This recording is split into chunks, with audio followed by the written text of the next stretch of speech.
In the heart of Yorubaland, a thunder once roared that shook the hills and shattered kingdoms. Not a storm, but war.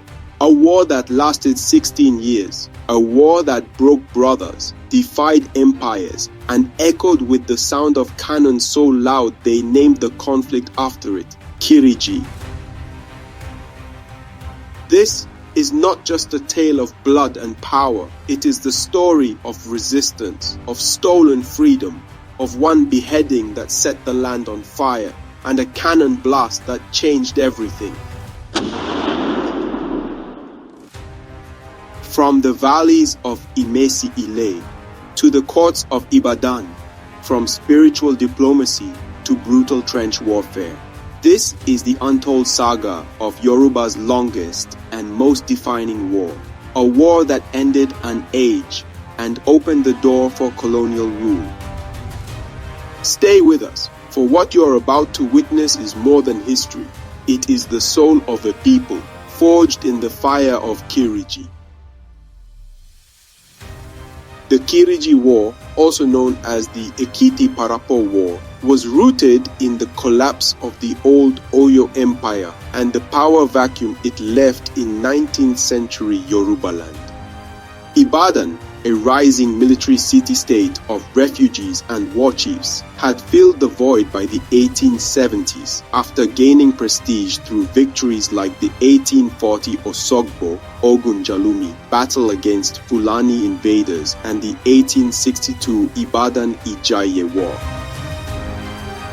Emboldened by these successes, Ibadan sought to unify Yorubaland under its hegemony, essentially positioning itself as the new imperial power in place of Oyo.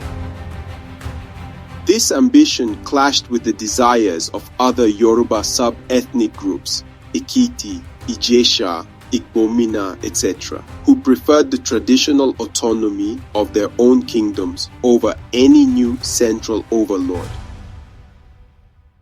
A major source of tension was the Ajele system, Ibadan's practice of installing district officers, Ajele, in subject towns. These Ajele agents were meant to secure loyalty and collect tribute for Ibadan, but in practice, many became despotic and exploitative, abusing the local populations. Eastern Yoruba communities endured decades of oppressive Ajele rule.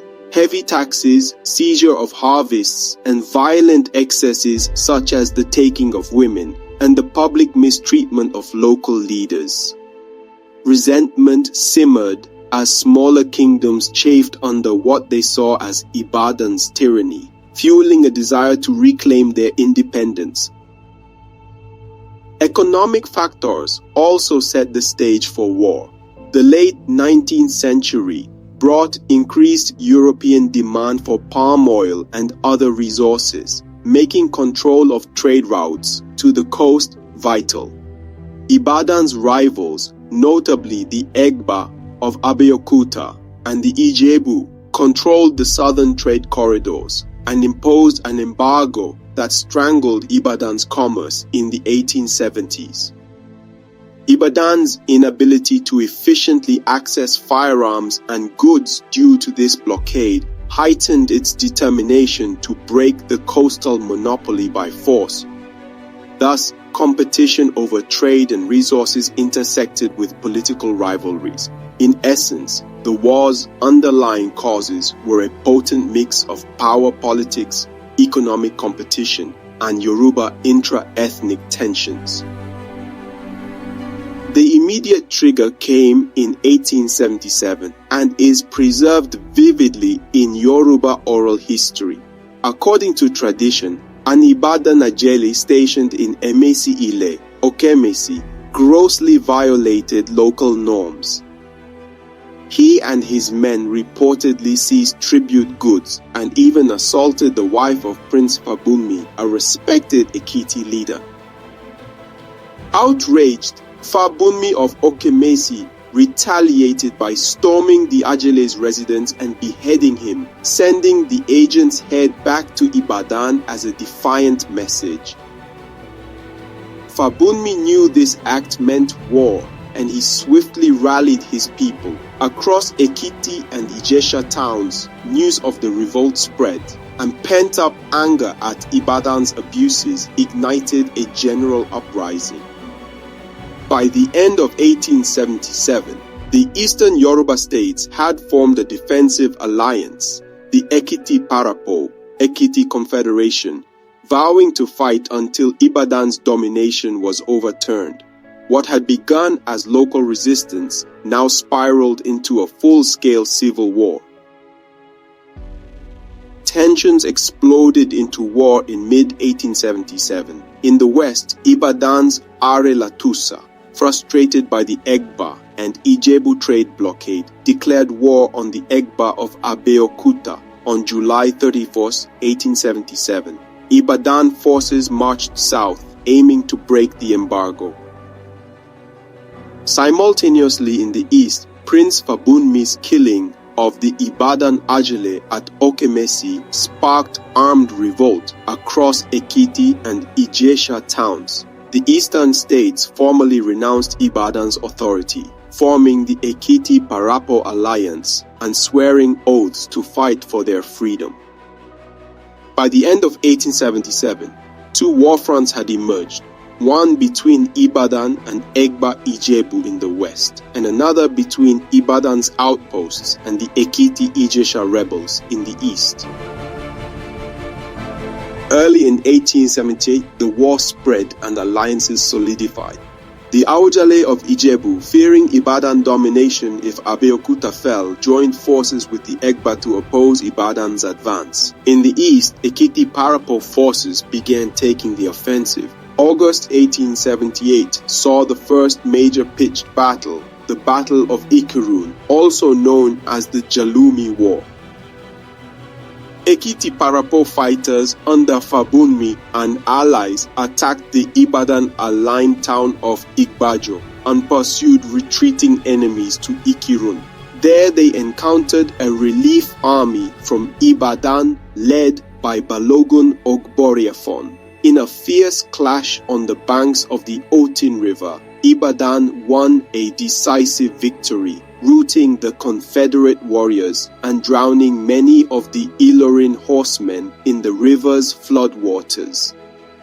This defeat, Jalumi, meaning drown in the river, was a major setback for the Ekiti-Parapọ, resulting in heavy losses. Prince Adeyale of Ila was killed and other leaders captured. Nevertheless, the Confederates regrouped after Jalumi, determined to continue the struggle rather than surrender. By 1879, the war evolved into a grueling stalemate. Early that year, Ibadan's celebrated General Balogun Ogboriefon died of illness in camp, which buoyed the morale of the Allies. The Ekiti-Parapọ forces then reorganized and established a permanent war camp at Imesi-Ilé in present-day Osun State, while the Ibadan army fortified their camp at Igbajo, just a few miles away. The two camps faced each other across a valley, each on high ground, and neither side could easily dislodge the other. It was in late 1879 that Ogedengbe of Ilesha arrived to take command of the Confederate camp, bringing with him newly imported weaponry that would change the character of the war. Through the Lagos-based supporters, the Ekiti-Parapọ had acquired modern long-range guns and cannons, shipped via the coast and smuggled inland. When first fired in the hills of Imesi-Ilé, these heavy guns made a thunderous sound echoing Kiriji across the valleys. Yoruba fighters, unfamiliar with such firepower, gave the war the nickname Kiriji from the onomatopoeic sound of the cannons. The introduction of these weapons forced Ibadan to alter its tactics. The Ibadan fighters hastily built mud walls and dug trenches to shelter from the deadly long-range fire. Thus, By the end of 1879, the conflict had settled into a siege-like warfare, with both armies entrenched and facing each other in what would be a protracted war of attrition. The early 1880s saw the Kiriji War drag on with multiple fronts and continued stalemate. In 1882, a significant side theatre opened, the Ife-Modakeke conflict. The town of Ife, an Ibadan vassal at the time, refused Ibadan's orders to allow an attack through its territory, leading Ibadan, allied with the Modakeke settlers, to quarrel with Ife. Sensing opportunity, Ekiti-Parapọ forces supported Ife's rebellion and helped obliterate Modakeke in 1882, expelling that pro-Ibadan community. This internal revolt further stretched Ibadan's resources. Meanwhile, the main battlefront at Imesi-Ilé, Igbayo, remained locked in trench warfare. Both sides carried out occasional raids, ambushes, and counterattacks, but no decisive breakthrough occurred. Ibadan's supply situation grew desperate under the continuing Egba-Ijebu blockade. By 1884, Ibadan's soldiers were low on ammunition and morale. Some contingents were on the verge of giving up and returning home. The Confederates, too, were war-weary, having been in the field for years. A brief glimmer of hope for Ibadan came when a Lagos merchant named Chief Taiwo managed to send a secret shipment of cartridges and breech-loading rifles to Ibadan in 1884, allowing them to hold out a bit longer. But this was only temporary respite. The fresh arms prolonged the conflict into 1885, resulting in intensified fighting that year, including the loss of Captain Alfred Labinjo, the commander of the Ekiti-Parapọ Rifle Corps, a Lagos-born Yoruba who had volunteered. Both the human and material toll of the war by this point was enormous, and stalemate persisted despite numerous skirmishes. On August 31, 1885, Aare Obadoke Latoosa died in the Ibadan camp at Igbajo. Sources differ on the manner of his death. Some suggest illness or a battle wound, while others recount that facing failure, Latoosa took his own life, poisoning himself rather than accept defeat. Either way, the loss of Ibadan's firebrand commander had an immediate effect. Ibadan's will to continue the war collapsed. The new Ibadan commander, Balogun Osungbekun, lacked Latoosa's authority and discipline in the Ibadan camp fray. The Confederate alliance, though now with the upper hand, was itself exhausted and low on supplies. Both sides began to seriously contemplate peace. Indeed, even before Latoosa's demise, pressure for a negotiated settlement was mounting from multiple quarters, including Yoruba elders, missionaries, and the British in Lagos. By late 1885, with the greatest obstacle to peace, Latoosa, removed, the path was cleared for formal mediation. After several abortive negotiations, the war was officially ended in late 1886 through British mediation. The governor of Lagos, Captain Moloney, dispatched envoys, including Reverend Samuel Johnson, into the interior to bring the warring sides to the table. These efforts bore fruit in September 1886, when representatives of Ibadan and the Ekiti-Parapọ met at the neutral town of Imesi-Ilé, appropriately the same locale as the Confederate camp.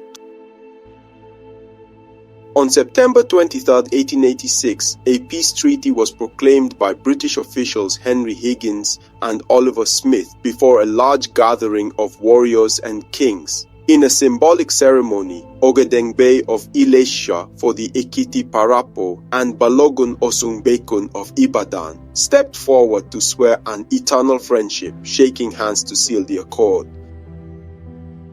The treaty's terms encapsulated in 12 articles and reportedly buried in a bottle at the site, included an immediate ceasefire and recognition of the independence of the Ekiti and allied eastern towns from Ibadan's rule. The warring camps at Imesi-Ilé and Igbajo were ordered disbanded, and each side was to withdraw home. After 9 years of continuous fighting, the Kiriji War between Ibadan and the Ekiti coalition was formally over. While the 1886 treaty ended the main conflict, not everything was resolved overnight. Some outlying hostilities continued into the late 1880s, largely involving the Ilorin Fulani. The Ilorin Emirate had not been directly represented in the peace talks and was reluctant to give up its designs on Yoruba territory. Ilorin forces under Balogun Carrara continued besieging Offa, an Ibadan-allied Yoruba town, eventually capturing and sacking Offa in July 1887. Likewise, Ibadan, distrustful of Ilorin, maintained an armed outpost at Ikirun even after 1886, which made the Ekiti-Parapọ suspicious and unwilling to completely disarm. The situation remained a tense stalemate, though large-scale fighting did not resume between Ibadan and Ekiti. It fell to the expanding British colonial authority to extinguish these embers of the war. In 1892, Britain's military forces attacked and defeated Ijebu in the brief British Ijebu War, forcibly opening the trade routes to the interior.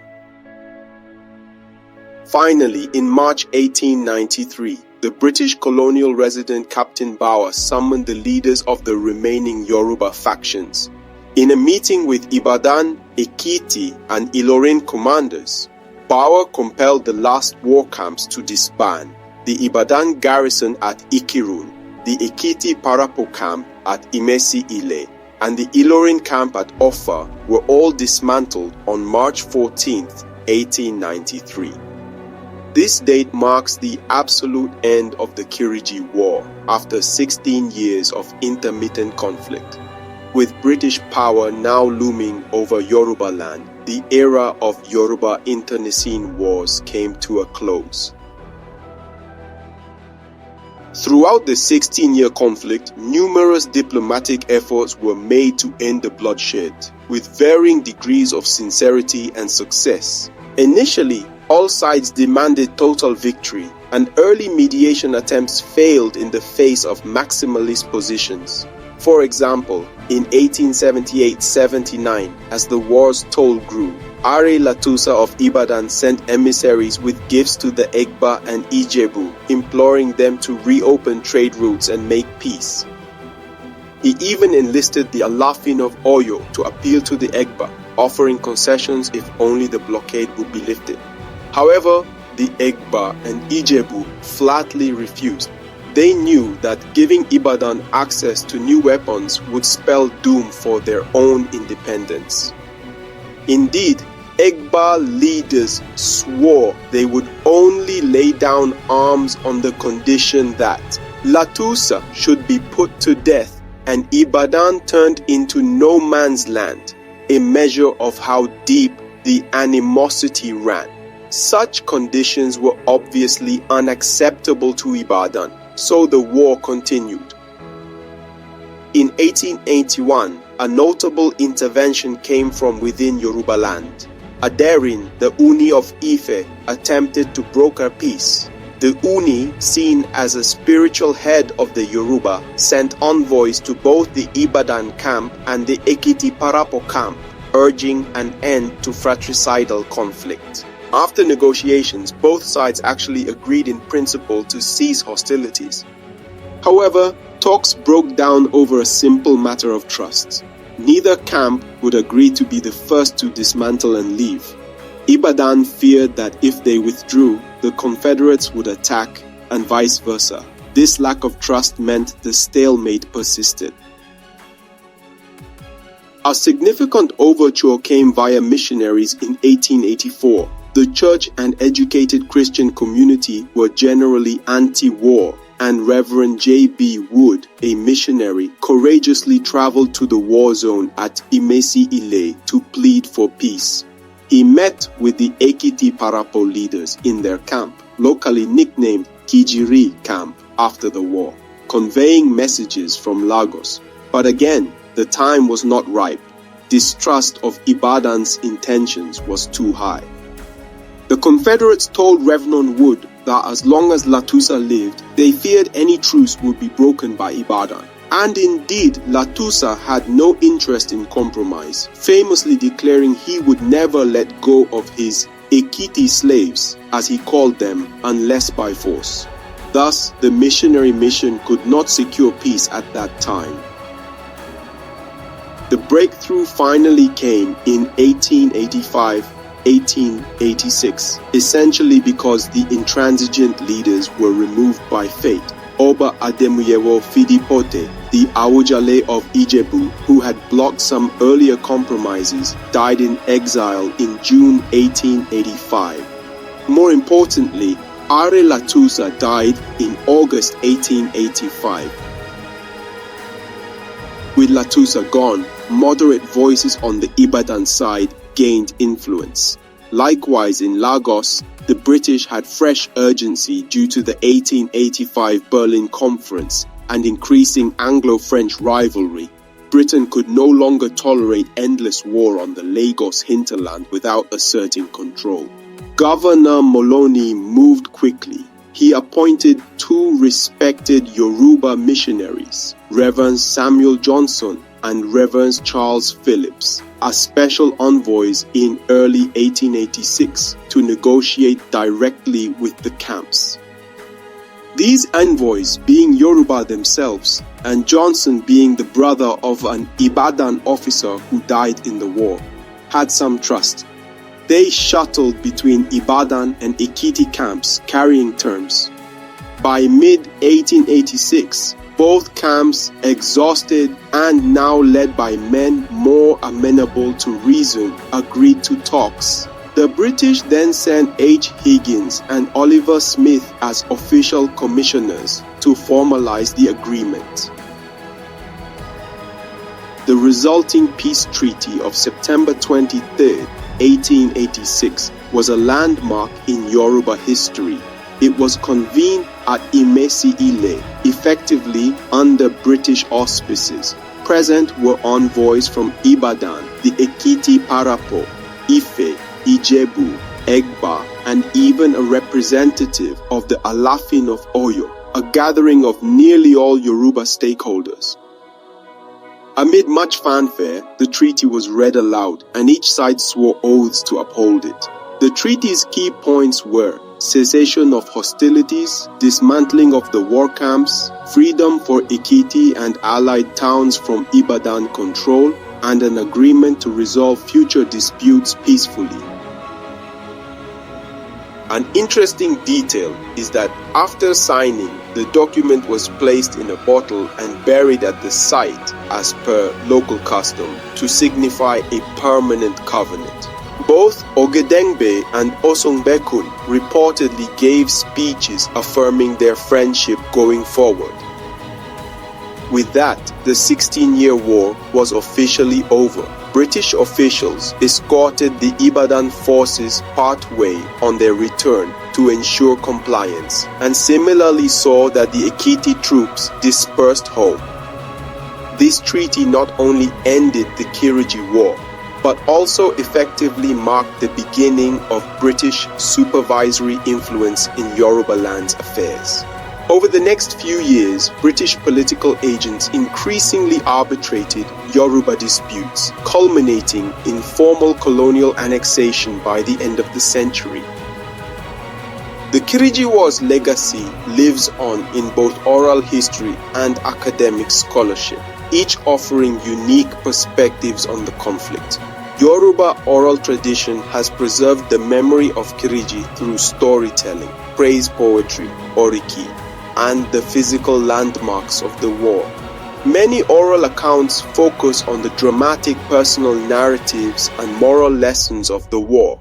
For example, bards still recount how Prince Fabunmi's wrath at the indignity suffered by his wife led him to behead the tyrannical Ajele, sparking the war. A story that highlights themes of honor, justice, and resistance to oppression. Folk songs celebrate heroes like Ogedengbe of Ilesha, depicting him as a courageous liberator who delivered his people from Ibadan's yoke. In Ilesha and Ekiti towns, Ogedengbe's name is still sung as synonymous with valor. Likewise, Ibadan oral histories remember their generals, figures like Latoosa or Ogboriefon, sometimes in a proud light as brave warriors who nearly united Yorubaland, and other times in a cautionary tone, blaming their over-ambition for Yoruba downfall. The war sites themselves have become shrines of memory. At Imesi-Ilé, the former theater of war in Osun State, several notable landmarks associated with Kiriji are preserved. Visitors can see Aga Ogedengbe, Ogedengbe's stone seat and stool on a hill, from which he supposedly directed battles and consulted the oracle of Ogun.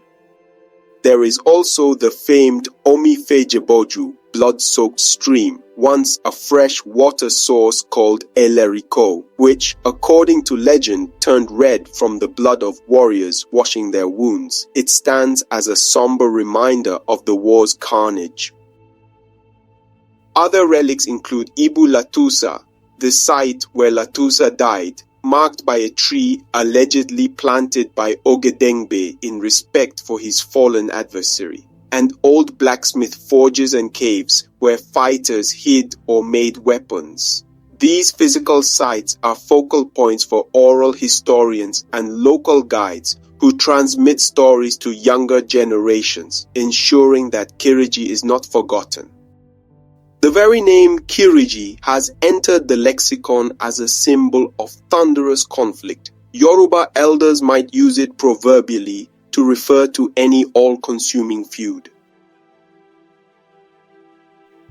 In conclusion, the Kiriji War stands as a monumental episode in Yoruba history, a 16-year saga of resistance, rivalry, tragedy, and change.